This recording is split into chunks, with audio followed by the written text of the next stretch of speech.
Oke, baik. Sekarang saya bersama dengan saudara. Perkenalkan, nama saya Datu Rizky, saya dari Prodi Ilmu Politik. Dan juga, Saya Paul Mali dari Prodi Ilmu Politik. oke baik. Saya ingin bertanya mengenai demokrasi sekarang. Sekarang kan zaman sudah banyak berubah ya.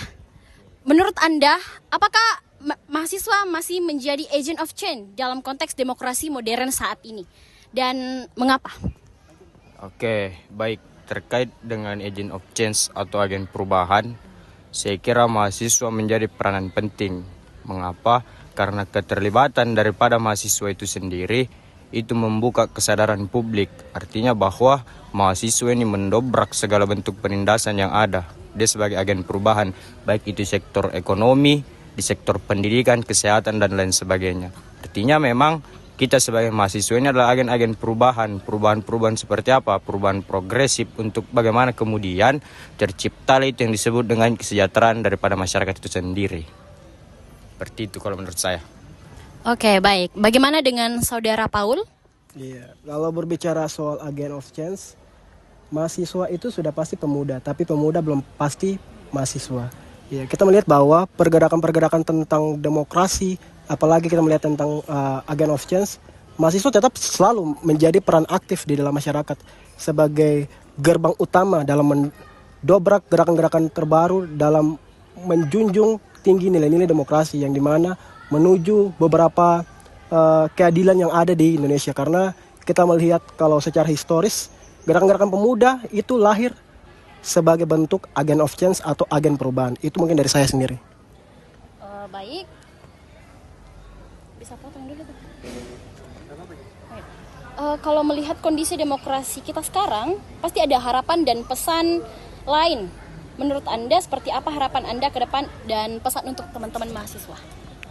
Iya, kalau pesan saya sendiri ya, kita sekarang berada pada era digital yang dimana kita semua bebas, bukan bebas ya, tapi kita lebih banyak menerima informasi-informasi yang saat ini beredar gitu.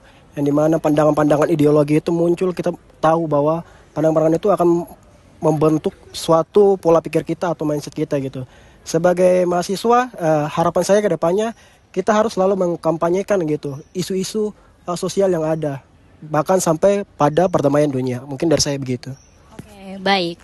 Bagaimana dengan saudara Datu? Oke, terkait dengan bagaimana pesan mahasiswa, seperti yang disampaikan tadi sama Paul, bahwa mahasiswa ini bersifat middle di tengah-tengah. Artinya apa yang informasi sampai dari atas itu harus diturunkan ke bawah.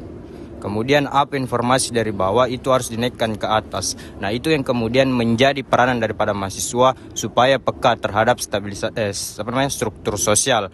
Artinya bagaimana mahasiswa ini bisa memegang peranan penting kalau dia tidak peka. Nah, itu tipikal yang hari ini harus ditekankan kepada mahasiswa itu sendiri untuk bagaimana kemudian nilai-nilai daripada demokrasi itu bisa teraktualisasi. Saya kira seperti itu. Baik, sekian dari wawancara yang saya dapatkan. Terima kasih. Nah, menurut Anda, bagaimana peran mahasiswa dalam menjaga atau menegakkan sistem demokrasi di Indonesia, serta apa bentuk partisipasi mahasiswa tersebut? Oke, terkait dengan peran mahasiswa, saya rasa hadirnya forum-forum diskusi, forum-forum formal seperti seminar dan lain sebagainya, itu kemudian menjadi peran mahasiswa untuk menegakkan yang disebut dengan demokrasi. Partisipasi daripada nilai-nilai demokrasi, saat ini kita melihat bagaimana masifnya pergerakan-pergerakan di jalan. Tapi perlu diketahui bahwa itu semua hadir daripada kontrak sosial dengan dorongan hati nurani. Konstitusi menyampaikan di Undang-Undang Nomor 9 tahun 1998 bahwasanya masyarakat, karena mahasiswa ini kan diibaratkan sebagai bagian dari masyarakat, itu kemudian bebas berekspresi, baik itu secara lisan maupun secara tulisan. Nah, ini yang membentengi bagaimana kemudian masifnya pergerakan kita di jalan.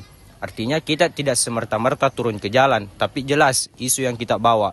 Untuk bagaimana kemudian nilai-nilai daripada demokrasi itu bisa teraktualisasi secara universal. Ingat, di tahun 1998 itu kemudian ada demo akbar yang merubah bagaimana kemudian sistem daripada kepemimpinan yang otoriter bersifat demokrasi. Saat ini juga teman-teman harus ketahui kita bisa kerja sampai 8 jam dalam sehari, itu berkat daripada aktualisasi nilai tadi itu demokrasi, bahwa mahasiswa ini membuat gerakan-gerakan yang memang untuk mensejahterakan daripada rakyat itu sendiri. Nah, kemudian di dalam mekanisme daripada aksi demonstrasi itu tidak hanya turun ke jalan, karena jenis-jenis aksi itu ada 3, disebut dengan aksi massa, aksi media, dan aksi legitimasi. Kalaupun kita tidak terlibat secara langsung di jalan, kita bisa melalui media sosial, manfaatkan platform-platform untuk kemudian bagaimana menyuarakan isu. Toh, artinya kita bebas berpendapat, ada hal-hal yang memang telah membentengi kita. Nah, saya juga terlibat di dalam aksi demonstrasi yang dilakukan oleh Universitas Hasanuddin. Itu di situ jelas isu yang kita bawa. Misal kemarin yang paling dekat-dekat kemarin ada tindakan represif daripada aparat.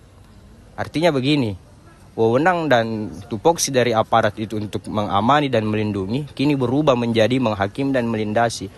Toh, masa kita mau diam sebagai mahasiswa? Dan perlu diketahui juga, diam saat melihat kejahatan itu adalah bentuk kejahatan sebenarnya.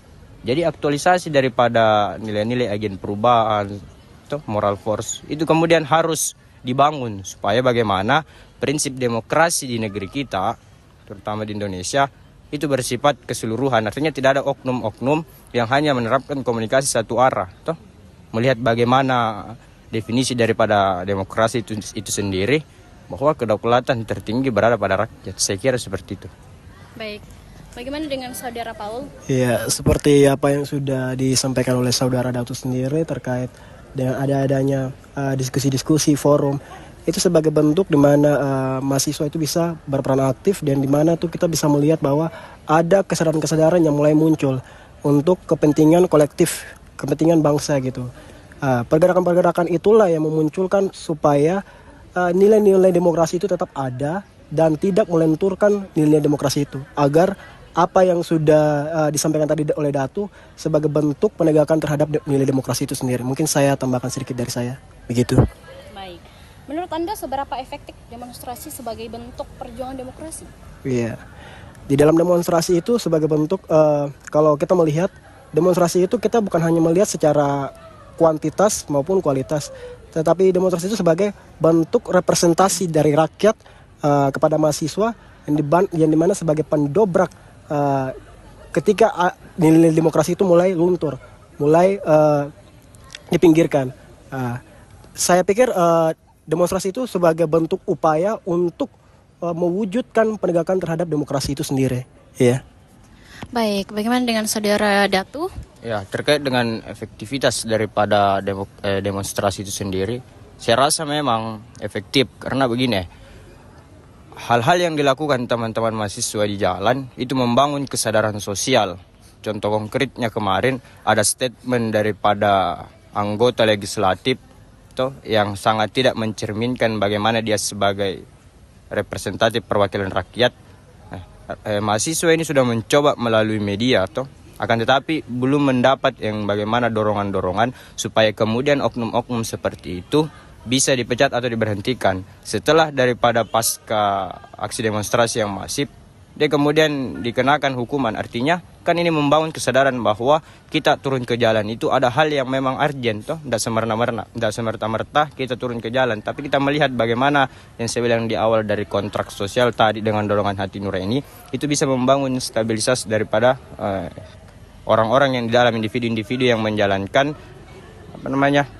prinsip trias politika itu sendiri, baik itu yudikatif, eksekutif, dan legislatif, supaya dia sadar bahwa ingat ada orang yang tertindas di bawah, dan caranya demonstrasi adalah bentuk perlawanan dia supaya dia tidak merasa didiskriminasi. Artinya mahasiswa hadir ini untuk membawa suara daripada rakyat supaya kita semua ini bisa terlihat sama Tadi tidak ada yang dibilang bahwa pemerintah itu yang lebih enak, rakyat tidak tahu. Itulah fungsi daripada bagaimana mahasiswa melakukan gerakan-gerakan demonstrasi. Saya kira seperti itu. Baik, sekian dari wawancara yang saya dapatkan. Terima kasih.